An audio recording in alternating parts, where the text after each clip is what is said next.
ত্রয়োদশ জাতীয় সংসদের প্রথম অধিবেশন বসছে আগামী 12 মার্চ। সংবিধান অনুযায়ী এই অধিবেশনে স্পিকার ও ডেপুটি স্পিকার নির্বাচন করা হবে। সরকার ও সংসদ সংশ্লিষ্ট একাধিক নির্ভরযোগ্য সূত্র বলছে, ডেপুটি স্পিকার পদ ঘিরে ইতোমধ্যে দলীয় পর্যায়ে জোর আলোচনা শুরু হয়েছে।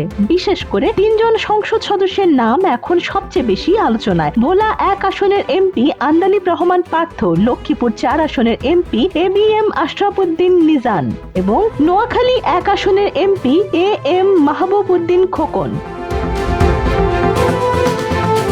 দলীয় সূত্রগুলো বলছে, এই 3 জনের মধ্য থেকে শেষ পর্যন্ত একজনকে ডেপুটি স্পিকার পদে মনোনয়ন দেয়া হতে পারে। তবে চূড়ান্ত সিদ্ধান্ত নির্ভর করছে বিএনপির ভারপ্রাপ্ত চেয়ারম্যান ও বর্তমান প্রধানমন্ত্রী তারেক রহমানের ওপর। রাজনৈতিক মহলের বিশ্লেষণ, সংসদের গুরুত্বপূর্ণ এই পদে এমন একজনকে বেছে নেওয়া হবে যিনি একদিকে দলীয় আস্থাভাজন, অন্যদিকে বিরোধী দল ও সংসদীয় রীতিনীতির প্রতি সম্মান দেখিয়ে ভারসাম্য রক্ষা করতে সক্ষম।